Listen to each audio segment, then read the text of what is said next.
Alrighty, hey there nerds, and I hope you're ready. Are you guys ready for the new stats and the new characters that are coming out? I would love to hear your luck when it comes to the banner tonight. Best of luck out there. Unfortunately, I can't spend too much money myself in the next few months, so I'm living through you guys. Alright, so let's talk about stats, let's talk about everything under the sun with the new characters, and then we'll move on to the new units that you're getting that are 3 to 4 star and also free. So, thank you to Game Press as always for providing these stats. Let's just dive on in. And you can check them out in the description below, by the way. So, let me just say, when it comes to these characters, oh boy, the one word I would use to describe quite a lot of them is beefy. For some reason, a lot of these characters, even though I don't think they should, seem to have some pretty potent defensive stats. So, let's start off with Forsyth, and let me just tell you, if you really want to roll with our boy, you're going to want to try and get, at least an attack boon, because he has an attack super boon, meaning that natural 40 attack is going to go much higher than what you see there. So, yeah, he's going to be a very, very scary enemy out there, and just thinking about it is terrifying. 20 speed is not exactly, anything to really worry about. He's an armored unit, he's going to take some punishment, but 39 defense, yes, that is quite high, and 33 resistance, but reminder to you guys as well, he does get an additional +3 res from his weapon, so therefore it's 36. Which means that all in all, he's a good all-around defensive unit, and has some really high attack along with it. And of course, the maintain aspect of him, he has a lot of abilities to maintain himself in his weapon. That whole 10 health pop thing is insane. But the one character I was interested in, the one character I was hoping that they wouldn't screw up his stats too much, was Python, and admittedly, when you compare him to the other green bow cavalier in the game right now, that of course is Sue. Sue has a little bit more speed at 38, but, in exchange for that at least, Python actually has more defense. I was actually quite surprised to see him get up to 31 defense, coming in at a 156 BST. Pretty decent enough in that exchange, I think, more or less, and I'm hoping, yeah, he better be that demote unit I'm hoping for, because that means that you can merge him a lot more, and merging is the key, at least, to making him even better than what he is right now, and he should be able to do a lot more. But the mystery that I have, and the question I pose to you, is why exactly does he have blue Tomebreaker if he, has 20 res? Okay, whatever. Now, moving on to our lovely priestess, and let me just say, I have struggles, I don't know why, but I'm really trying to fathom what's going on with her defensive stat line, because that girl must have something underneath her dress that just keeps her safe from everything. Bulletproof glass? What are you doing?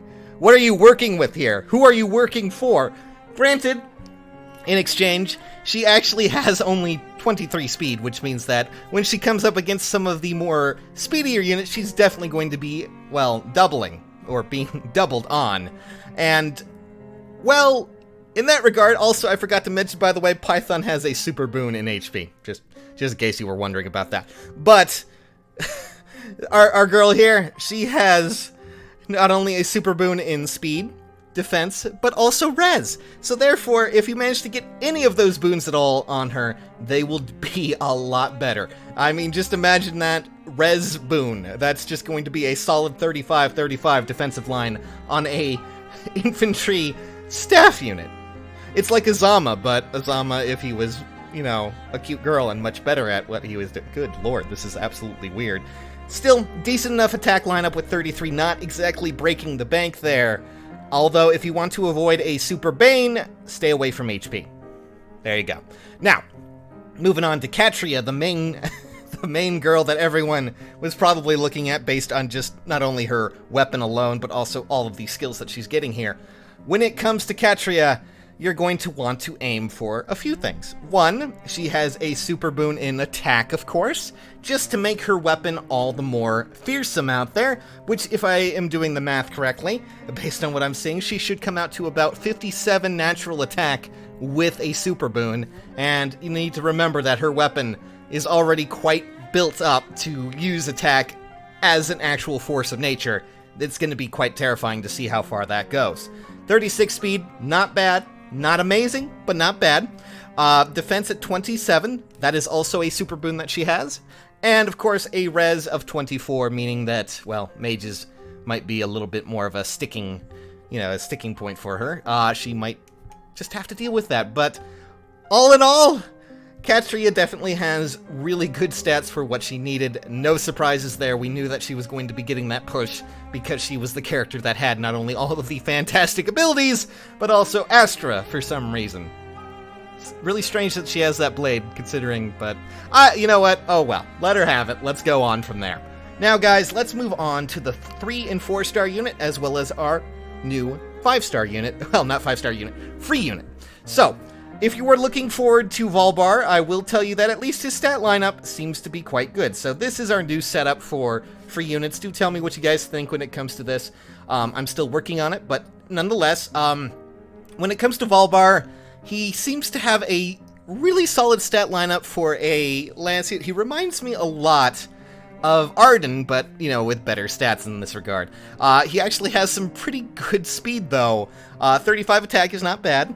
Speed doesn't really matter because, of course, he's armored, and 38 defense. Now, reminder, guys, the green numbers that you're seeing there are boons. So, if you get a boon in that, you're going to get a super boon, so that's great. The boons that you should aim for, at least. But there are some problems here. If you were expecting him to be good for any fodder potential, I hate to say it, but, you know, outside of HP and Attack 2, there is not much there to actually take home. I mean, HP and Attack 2 is pretty interesting to see, but not exactly an ability I think everyone's going to be going out to, you know, really try hard for. But, look at that. Obstruct 3. Can't wait for that Obstruct meta. So, unfortunately, good unit. Will take some work, but you're going to have to replace most of his kit if you really want to make him work. He's going to be a heavy investment unit, but make no mistake, he will be a fun one. Pair him up with Leon. I want to see that. Write a fan fiction. I don't know what we're doing here anymore. Alright, so let's move on to Conrad, your next GHB unit.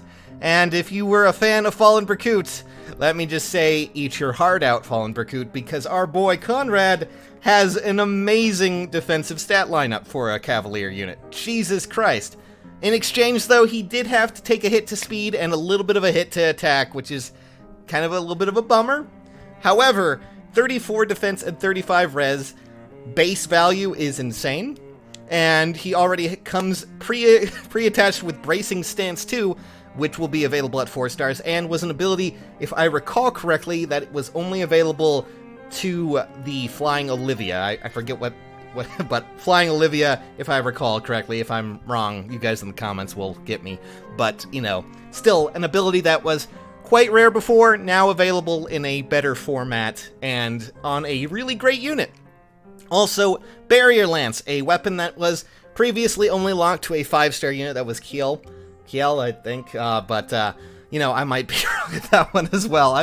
I was gone when she was released, oh my goodness. But anyways, you know, it's basically Berkut's Lance, but better, and it's also refinable as well, so yeah, that's gonna be great. Glacies to work off his already pretty high res, as well as Chill Attack in his B skill slot, just to make the enemy even, you know, try and attack him, they're gonna have some problems. It's just not gonna be fun for them. He is going to be a defensive wall, pretty good unit altogether, and I honestly think he's a lot better than some of the, you know, off-the-wall Cavalier units that we've gotten, at least for GHBs. I'm talking about Lance Cavaliers. And he is very, very close, if not entirely close, and a little bit more BST than Fallen Berkut, which is just kind of strange without the whole, you know, bonus attack. But, you know, sorry, distant counter built into his weapon without, you know, the whole taking damage thing. So, just slap on distant counter on him and he should go far. Seriously. And, well, that is your free unit, as well as your 3- and 4-star unit, and all of your 5-star units, guys.